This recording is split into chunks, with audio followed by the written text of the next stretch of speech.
안녕하세요. 내일부터 출근 제리멘토입니다. 1분 내외로 자기소개를 간략히 부탁드립니다. 면접의 첫 질문이죠. 이번 영상에서는 면접 확정 후 가장 먼저 고민하는 1분 자기소개를 어떻게 말하면 좋을지 말씀드리려고 합니다. 자기소개는 보통 신입 채용에서 예외 없이 등장을 하는데요. 근데 반면에 경력 채용 면접에서는 자기소개를 잘 부탁하지 않습니다. 만약 경력 채용 면접에서 자기소개를 부탁을 한다면 좀 무례하다고 생각을 해요. 아니 뭐 경력한테 자기소개를 하라고 그래? 진짜 좀 당황하시겠죠? 물론 회사상에 따라 면접위원마다 다 다르겠지만 대부분 면접위원이 면접 참여 경험이 없거나 준비가 안 된 경우에 뭔가 말을 띄우기 되게 힘들잖아요. 그래서 경력 채용에서 자기소개를 부탁을 합니다. 그렇다면 매 신입 채용에 있어서는 예외 없이 자기소개를 부탁하는 것일까요? 저는 어떤 이론이 있다기보다 관례적인 이유가 크다고 생각합니다. 어떤 분들은 면접에 있어 모든 질문에는 이유가 있다고 말씀하시면서 강적으로 파악하고 논리적으로 답변하는지 평가하기 위해서 자기소개를 시킨다는 의견을 말씀하시는데 저는 동의하는 부분도 있고 동의하지 않는 부분도 있어요. 동의하는 부분은 면접위원은 당연히 의도가 다 있죠. 어떻게 의도 없는 질문을 하겠어요. 예를 들어서 면접위원이 아침 일찍 오시느라 고생이 많으셨을 텐데 식사는 하셨나요? 라고 물어본다면 어떤 의도가 있는 것일까요? 그냥 목적은 면접 전 아이스 브레이킹 하고 싶은 거예요. 그 이상, 그 이하의 목적은 없습니다. 그렇다면 자기소개 부탁드립니다는 어떤 의미를 가지고 있을까요? 내용을 풀어보면 다음과 같아요. 자, 이제 본격적으로 좀 서로를 알아보려고 하는데 지원자께서 어떤 사람인지 좀 간략히 좀 알려주세요. 이런 의미인 거예요. 여기서 중요한 포인트는 뭐냐? 간략히와 어떤 사람인지입니다. 보통 1분 내로 부탁드린다고 말씀하시는 면접위원이 있는데요. 이런 얘기가 없어도 항상 면접에서는 1분 즉 60초 내로 자기소개를 간결히 해주셔야 합니다. 30초는 너무 짧고 90초는 좀 너무 길어요. 제가 생각하기엔 60초가 정말 적당합니다. 그렇다면 60초 내에 말해야 하는 것들은 무엇일까요? 네, 바로 어떤 사람인지죠. 나를 정해야 하는 것들은 굉장히 많아요. 이 많은 나중에 무엇을 이야기를 해야 될까요? 바로 면접위원이 듣고 싶어하는 나가 바로 정답이죠. 프레젠테이션의 기본 중에 기본은 지금 내 앞에 있는 사람, 청중이 누구이냐며 내 앞에 앉아있는 사람이 다르면 당연히 내용도 달라져야겠죠. 면접 원리도 똑같습니다. 여기서 면접위원은 직무면접위원 그리고 임원면접위원으로 크게 나눌 수 있는데 직무면접위원과 임원면접위원의 평가 항목은 이에 따라서 당연히 다르겠죠.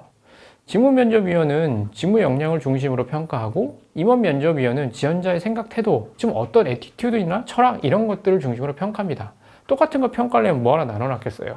예를 들면 직무면접위원은 직무 관련 지식의 이해, 응용력 등을 평가한다면 임원면접위원은 어떤 조직의 적응력, 책임감 등을 평가를 하죠. 결국 직무면접과 임원면접을 구분해서 60초 자기소개를 따로 준비하셔야 합니다. 직무면접을 위한 자기소개에는 다음 내용이 필수적으로 들어가야 돼요. 왜 지원 직무를 지원하였는지, 그 근거는 무엇인지, 마지막으로 회사에 어떤 기여 또는 입사 어떤 성과를 내고 싶은지는 필수적으로 들어가야 됩니다. 예를 들어서 이렇게 말해볼 수 있겠죠. 저는 컴퓨터 공학을 전공했고 소프트웨어 개발 관련해서 땡땡땡한 일들을 했습니다. 이런 경험에서 현재 진행 중인 땡땡땡 서비스를 개발하는 것에 큰 보람을 느끼고 관련 직무에 관심을 가지게 되었습니다. 저는 지원 회사가 큰 가능성이 있고 이를 아이디어에 그치지 않고 우리가 직접 경험할 수 있는 것을 만들어내는 것에 저는 아주 큰 기회라고 느꼈습니다. 저는 서비스 개발의 전체 과정을 함께 해본 적이 있습니다. 그때의 경우를 바탕으로 땡땡땡의 서비스를 개발하는 데 기여하고 싶습니다. 임원 면접에서는 본인의 성격과 철학이 무엇인지 그리고 이에 대한 근거, 마지막으로 이를 통한 입사 후 포부가 무엇인지 이야기하는 것이 굉장히 중요해요. 여기서 입사 후 포부란 무엇을 만든다 와 같이 지엽적인 것보다는 입사 후 진짜 중장기적으로 회사에서 어떤 역할을 하는 구성원이 되겠다 같은 포부인 것이죠.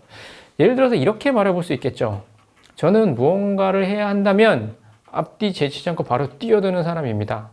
무언가 하기 전에 앞뒤 재고 따지기보다는 일단 해보고 되는지 안 되는지를 판단하는 사람입니다.